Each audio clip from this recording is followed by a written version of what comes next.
Hi everyone, I'm Matt. So let's have a look at another reality check with Ross Coulthart. Let's see what claims are made this week. G'day, Megan.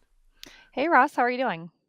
A little bit jet lagged. Brain feels like I've been through a Mixmaster, but we'll get there in the end. All right. Well, again, we thank you for all of your hard work out there in the field. I will get straight to it for you. We will start this week some news out of the Hill. There allegedly is going to be a UAP hearing in Congress in September. Our reporter, Joe Khalil with News Nation, he is on the Hill in DC. He's helping us try to get some disclosure on this topic. He caught up with Rep. Eric Burleson this week, and here's what he told Joe. Do we have any updates on hearing dates or anything like that? We're looking at 1st of September. We're trying to get some witnesses that have got firsthand experience. Some of those witnesses that we reached out to have either scheduling conflicts or do not want to be in a public hearing. So I think they already had first-hand witnesses. I mean, it wasn't Jake Barbur a first-hand witness. I'm pretty sure that he did brief Congress. I'm not sure if it was in a skiff. There was discussion of whether Grusch was actually a first-hand witness. And in a skiff, he testified with what he knew in a private setting, not in the local UAP hearing. And obviously the interview he did on News Nation. But I'm pretty sure there's others. Matthew Brown, he probably talked to them behind closed doors. These are classed as first-hand witnesses. we're kind of going back to the drawing board, and we've got a list right now we're working on. David Grusch is leading the effort to bring forward the witnesses that we will have in September. So that's what we're lining up. In addition, I've made an ask to the White House for our task force to get tours of Area 51, some of the other military installations, and to get a briefing. And good luck. That's probably why there's a massive fire at Area 51 this week. Shit, Congress are coming. Let's set fire to it. So we're working with the White House to see if that can happen. Wow. Are they receptive? They are. Yeah. Interesting. Okay, keep us posted on that, please. Is it challenging to get the firsthand witnesses because a lot of them are just nervous about coming forward? Is that your biggest hurdle? Yes. I mean, it doesn't benefit their life in any way. I mean, if anything, their life gets totally disrupted. I mean, look at David Grusch. Like, he lost all of his benefits, all of it, like his pension, his medical benefits. And there's a huge sacrifice that these people have to make before they come forward. Yeah, and I think was his medical record leaked as well. That showed he had PTSD previously, which I think is reprehensible. That anyone would do that, leak someone's medical records to try to discredit them. Which, for me, it only sort of backs up their claims even more. It makes them more credible if someone's trying to discredit them by doing underhanded shit like that. Yeah. Can you just talk about how significant it would be if, under oath in Congress at a hearing, we actually had people who did claim to be firsthand witnesses versus what we've already seen? Yeah. When he says first-hand witnesses, I'm assuming it means people from what is being called by Coulthart and others as the legacy program. People who are actually gatekeepers for UAP in the secret government. The ones who know everything, but they're keeping everything secret. Yeah, I mean, it'll get us one step closer, right? Because obviously everything we've heard so far is secondhand, people that have not directly been involved. So it will be at least one step closer. People who've not been directly involved, but Jake Barbur was directly involved in crash retrievals. So is he not classed as a first-hand witness? But for me, I want to be a first-hand witness. Yeah. So isn't it great? What does he mean by that? I want to be a first-hand witness. Oh, he means like he wants to be able to go and tour the military bases and see basically the tech and biologics, and then he become a first-hand witness. Yeah, I understand what he means now. To see a mainstream news reporter like Joe asking questions about UAPs, and a politician takes the issue seriously and recognises that it's an issue that the public wants to know about. One thing I would take issue with Rep. Burleson, respectfully, is he keeps on saying that there have been no first-hand witnesses. And this is a big issue of concern to people because it looks like Congress has got a kind of a selective amnesia with the evidence of Jake Barbur. Jake Barbur is a first-hand witness. Jake Barbur has already given his evidence in camera to the Senate Select Committee for Intelligence, where he's detailed in excruciating detail what he knows about the retrieval program being run by the military and by a specific defence contractor, a major specific defence contractor at a site he euphemistically calls the range. Yeah, so he's a first-time witness. He said, I was an helicopter pilot that basically went and was responsible for retrieving technology that is non-human technology. The classic egg video, which I'm sure we're all familiar with. He said he did retrieve an egg, but the video apparently wasn't the one that he retrieved. Make of that what you will. So he is a first-time witness. And then obviously, if he's said there's a place called the Range, he would have given locations. He would have also give details around who his handlers were, who the contractor was in terms of the private aerospace contractor, whether it's Lockheed Martin, Raytheon. He is a first-time witness. There is absolute black and white detail in the files of the Senate Select Committee for Intelligence that was provided last year by Jake Barbur. And frankly, I do think it's time for people to start asking, what the hell is the Senate Select Committee for Intelligence doing with all of this information that's being given in camera by first-hand witnesses? Because Jake's not the only one. I think we're in... Yeah, if he's not the only one, there's probably people that we don't know of yet that have testified in the background in secret to Congress. Entitled to be skeptical about the good intentions of some in the Senate who say that they are disclosure people, but frankly, aren't really at all. And I can sense and understand the frustration of the people in the House who are genuinely trying to do the right thing. But frankly, I think at some stage we've got to ask ourselves, are we being played? And I do think we're being played. I think there are certain senators in particular who are making noises about being pro-disclosure and pro-transparency. And frankly, I think they know full well about this program, this highly compartmentalized program. I think they have been read into it.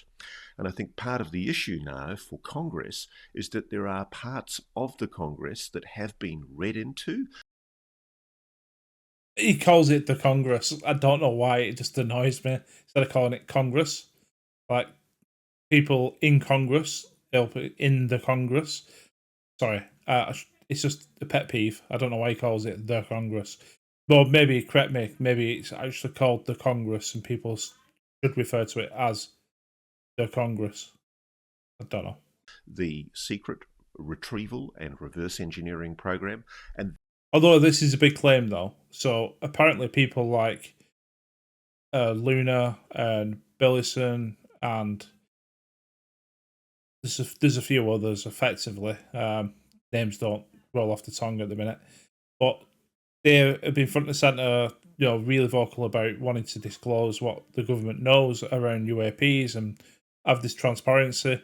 But he's saying that some people who are front and center of this are actually secretly read into the program and don't really want disclosure. Maybe start naming some names. If he's got that suspicion, maybe start naming some names. Otherwise, this is just another random claim. They don't think you've got the right to know about it. And I suspect also at the Trump White House level, I think Trump has drunk the Kool-Aid. I don't know. There's this. Maybe they don't think that you should know about it. I'm on the fence with that. Maybe they think that the truth is so... What's the term that gets thrown around now? Ontological shock. Like, it's so shocking. The truth around everything is so shocking that after hearing it, you just wish you hadn't known it. maybe there's an element of truth to that. Sections of the national security the national security industry, who have told him that this is far too important a program to jeopardise by bringing it into the public arena before Congress. So yes, I suspect very, very much that we're being played right now, and I'm beginning to get very, very cynical, even though there are good intentions from the good people in the House Oversight Subcommittee that's looking at this issue, and at Paulina's committee, the Transparency Committee. I have a real problem with what's going on at Senate level, and I think that there are certain key senators that are actively obfuscating and blocking the public's right to know, and I'm going to start calling them out shortly. I think it's really important that people realise we're being played. All right, next question. Hi, Ross and Megan. I like how I don't know what your opinion is, but I know Megan, sort of is she the cat's mother? That's a very English term that we used to get quite a lot. I know she produces this and helps with the questioning and whatever, but I always get a feeling with reality check. I know they've got to be a bit punchy. Here's a question, here's the answer. And Ross can sometimes take forever to get his answer out. I do try to trim these segments down. And people are going, yeah, but you're whittling on right now, or whittering on. But my point being, it'd be good if there was some sort of conversational element to this where she sort of has a quick response on his answer and then goes into the next question. Huge thanks for your work, the work you're both doing. Eternally grateful. Question, Ross, pretend for a moment that you are overseeing a congressional hearing. Which 3 witnesses would you want to hear from under oath and why? Mine would be Timothy Taylor, Robert Bigelow, and Jim Lukatsky. Many thanks, Rob. Bigelow? It's all gone quiet with Bigelow. Has anyone actually heard anything from Bigelow recently? Actually, that's not a bad section of choices. Certainly James Lukatsky and Tim Taylor would probably be on my list of witnesses that I'd put into a public hearing. But the interesting thing is, and again, I'm going to have to familiarise myself with Tim Taylor. Best stuff in Congress is happening in committees like the Senate Select Committee for Intelligence and the Senate Armed Services Committee. That's where first-hand witnesses have already given evidence, but in camera.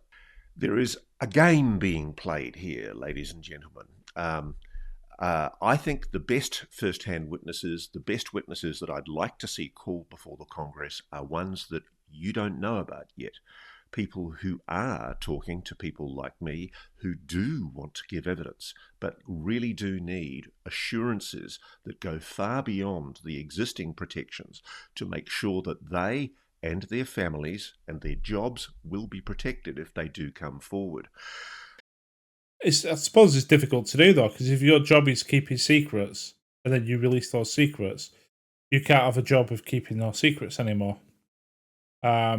But yeah, there shouldn't be any reprisals like, that job that your wife is going for in the public sector, forget about it, or kids want to go to that school, forget about it, those kind of threats. They're frightened because they're being intimidated and threatened behind the scenes. And indeed, some of the people who've come forward over the years are not being treated very well at all. I don't think Congress in its totality is being fully honest with the public right now. A lot of what we are being told, especially by some senators, is complete bullshit. All right, Russ, this next question kind of goes into what you're saying.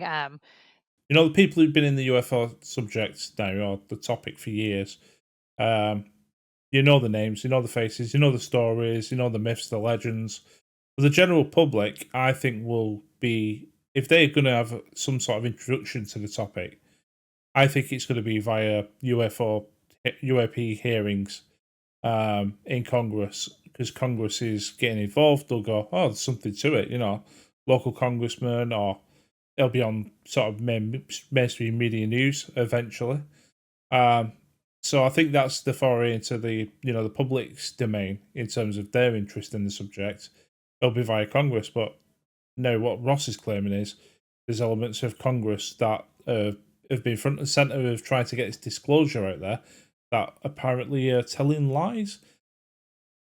it would be good if he just came out and said, one time or another, this is why I'm saying this. This is the evidence I've got, rather than just make that sort of claim and then you don't hear about it anymore. This person wants to know about some of the investigative reporting that you are currently doing right now. This is from UAP Tree on X.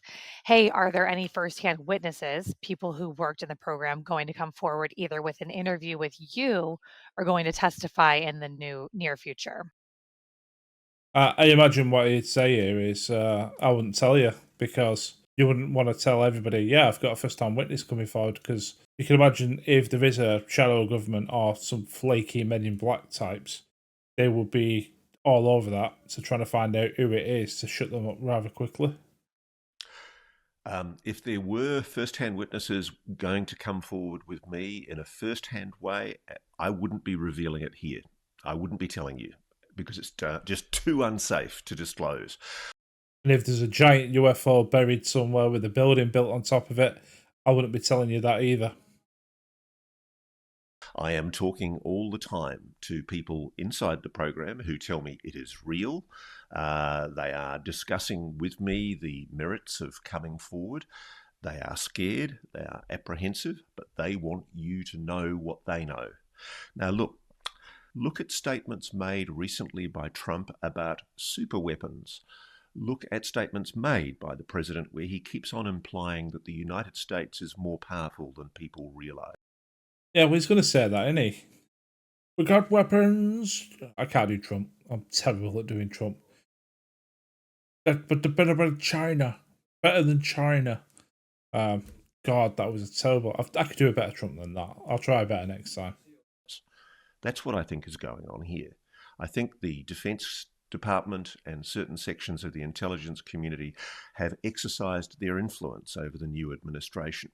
And I think nothing's going to change. Absolutely nothing is going to change, certainly not through Congress. You're not going to see any change in Congress unless you, the public, tell your politicians, your senators and your congressional representatives that this is something you demand to know about.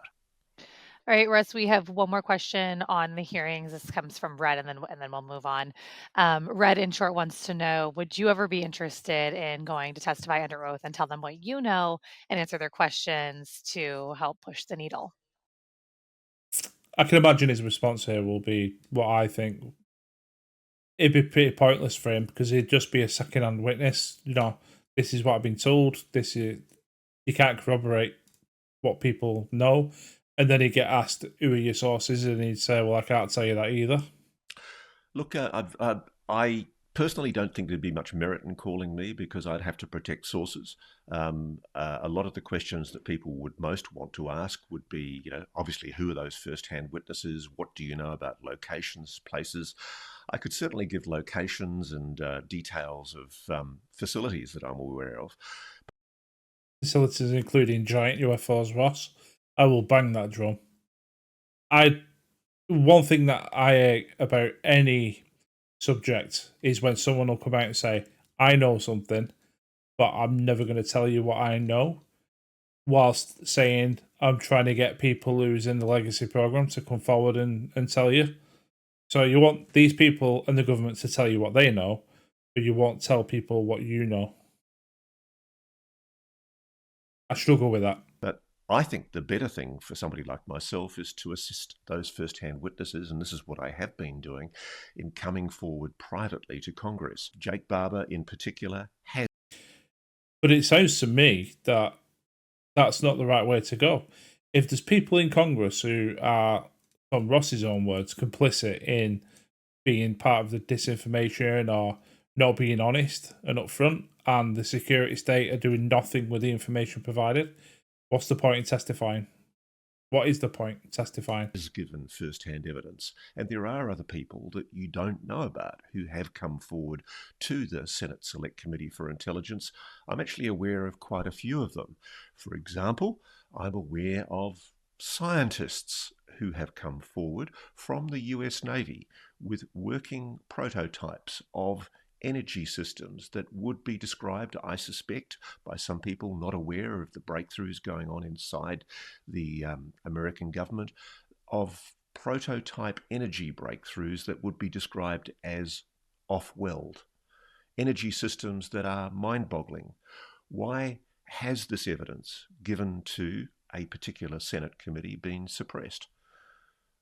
Well, I can imagine it's because we don't want China or anybody else getting hold of said information.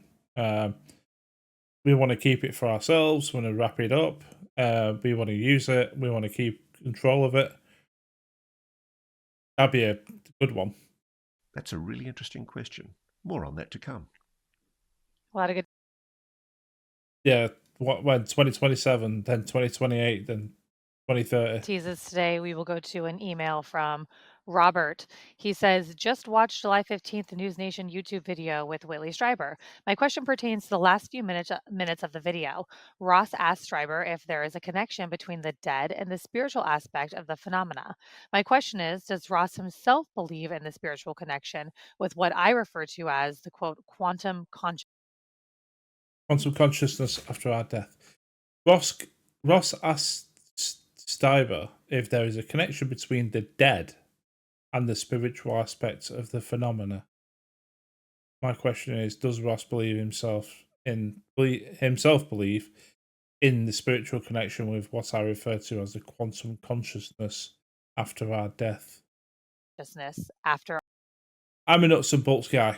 I have probably mentioned it in another video. If you're new to first time you've ever seen me react to a video, then you probably wouldn't know, but I've always been interested in UFOs since X-Files. I've always looked out the back window on a night sky full of stars and just wondered what's out there. Never had a UFO sighting. Wished I had, but I haven't. But I do believe in the phenomena, whether that's aliens from another planet or whether it's interdimensional. I believe there's something to the phenomena. What it is, I do not know. I'm not going to pretend I'm going to infer it's one thing or another. I'm very much, if it can't be proven, then it's an unknown. And at the moment, this phenomenon is unknown. But I was always a nuts and bolts guy. It was always, these things are physical craft being operated by physical beings. And now there seems to be this move to what they call the woo. Our death. It's fair to say I've just come from a conference on this in Barcelona, Spain, and I've talked to some of the world's top neuroscientists and physicists. It was such a privilege to get to speak up close to people like Professor Stu Hameroff, who's the father of, along with Sir Roger Penrose, the theory that suggests that consciousness is non-local. And let me blather on about this for a while because I'm fascinated by this. And it was just amazing to hear from so many of the world's top scientists in this area. I got a feeling before Ross kicks on this one, he's going to go off on a tangent for a while. How receptive they are to the probability of UAPs being connected to some kind of quantum consciousness idea, and the idea that we humans are in fact capable of surviving life after death. I think the two questions are linked, and I've often wondered very early in my research, why did Leslie Kean, our dear friend who did the original New York Times stories with Ralph Blumenthal, why did Leslie get so distracted and go off and write a book about life after death? Now I realise she's light years ahead of me on this issue because she's realised the same thing that I'm starting to realise. What I mean about the move into the spiritual, because there's no proof of UAPs being linked to anything about consciousness at the moment, apart from what Skywatcher would have you believe, that there's a mental component to connecting to UFOs. And life after death, people have been asking that since humans have been hanging around. Is there life after death? How it's connected to the UFO topic at the moment and spirituality. We're getting there. We're getting more into it being more of a spiritual movement than a disclosure movement. Realize that the two are intimately connected.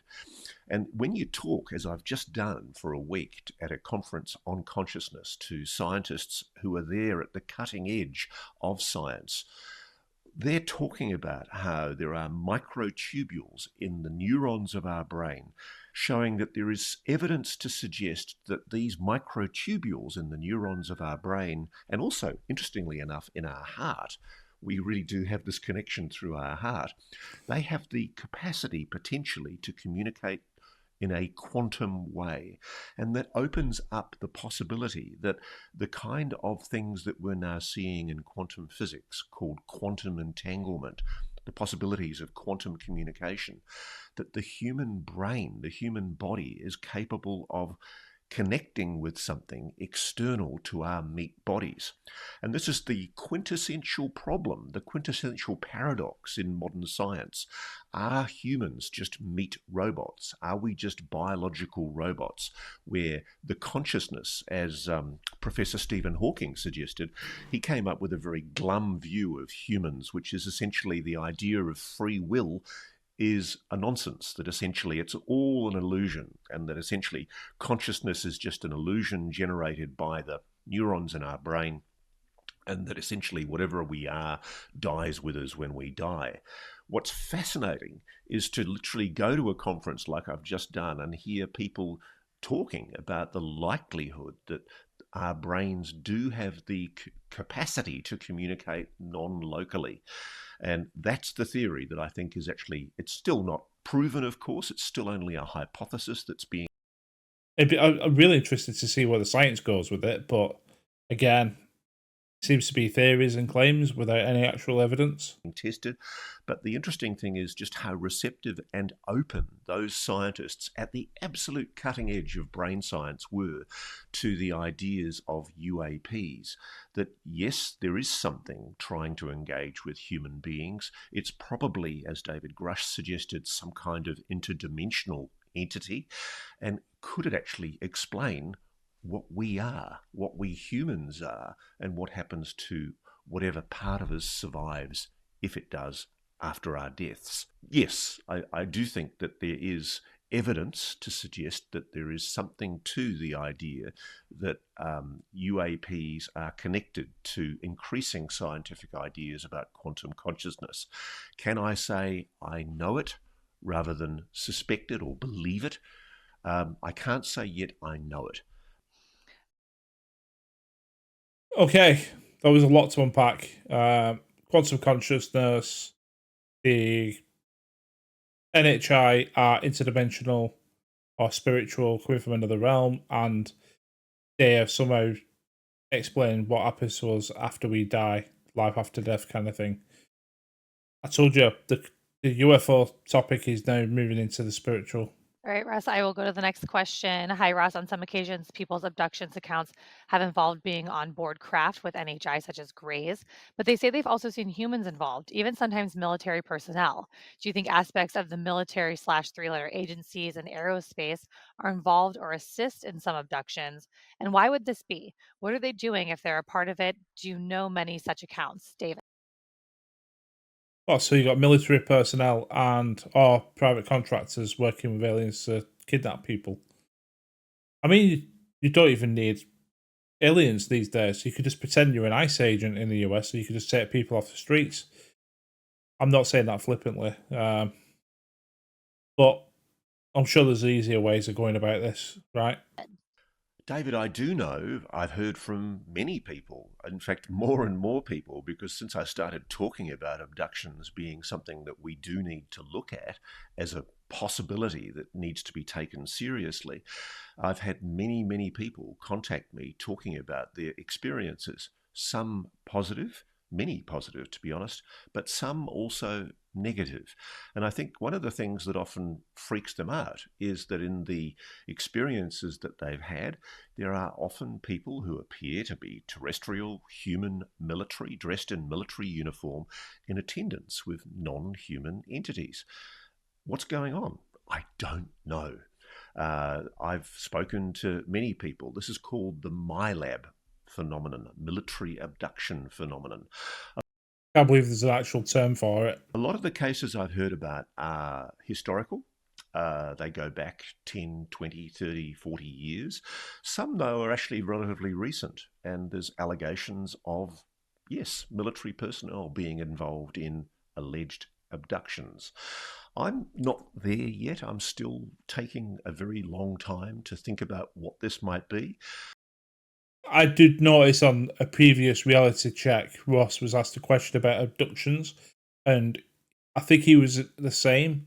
I think he's very much on the fence when it comes to abductions, of whether he thinks the phenomenon is actually real.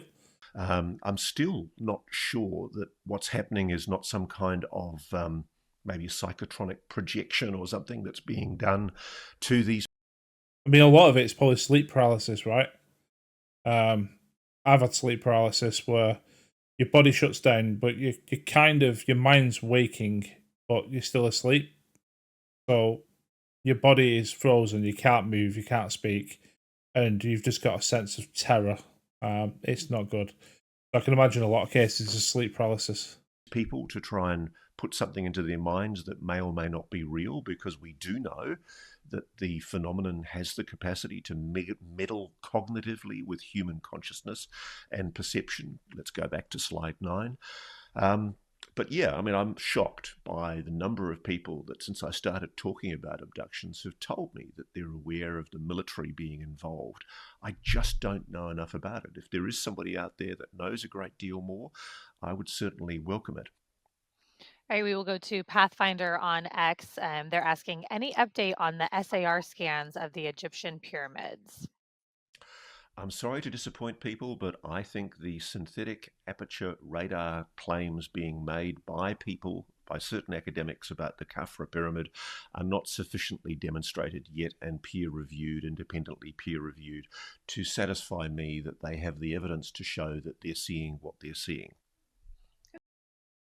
I'll probably cut that section down a little bit, but what he says is that an expert in using SARS actually said that it's not capable of penetrating that far down anyway.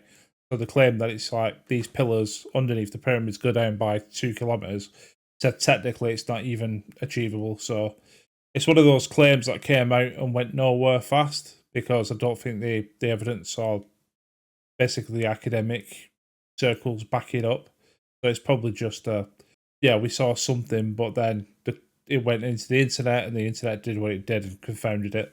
So I don't think there's anything to it myself. Okay, Russ, thank you. A couple more. Verlennial on X. They're saying, does Ross have updates or further info about the GATE program in schools that was run in the 70s, 80s, allegedly looking into psychic abilities in kids? I know Ross is aware of it. I'm certainly aware of it, and just to remind our audience, I've spoken before about the fact that there are people who tell me that as children, now they're now adults, but as children they were diverted from the normal gifted and talented education program in the American schooling system into special classrooms where they were tested quite clearly for alleged precognitive psychic abilities. There were particular cards that were used that have symbols on them. I think they're Zerner cards or Werner cards, I've forgotten the exact name. But essentially children have told me, now adults, that they were tested for their psychic abilities. And in some cases, I'm now speaking to multiple people, there were people diverted into programs where a certain corporation was involved, a military aerospace contractor of well-known renown, and Lockheed Martin, perchance? there were military involved, and there were military psychiatrists involved. Yes, I am aware of this. I'm still investigating it, and watch this space. More to come. All right, next question, also from X. This is coming from badaliens.info. Is Ross aware of any crash retrieval cases where human body parts were found? Not really. There are allegations, of course, that this has happened. I've heard second-hand, very circumstantial claims that this is the case. I've heard claims from people who purport to be in the program who've told me that there have been parts found in craft, but I'm not in a position to be able to say with certainty that that is true. Okay, so let me know what you think. I always thought the nuts and bolts thing would sort of unify more people to the topic. The move to this spiritual element, I think, wouldn't. But basically, you can't move away from the truth just because the truth is uncomfortable. If that's the way we're going, that's the way we're going. Either way, I just want to know what the truth is about the entire thing. Worst case for me is it all comes out and it's complete utter codswallop, and there's nothing to it. So let's see what Ross says on the next reality check. You let me know what you think. Do the usual if you will. Subscribe, like, comment. That would help me out massively as a new channel. You have a good one. Take care of yourself, and I'll see you on the next one. Thanks.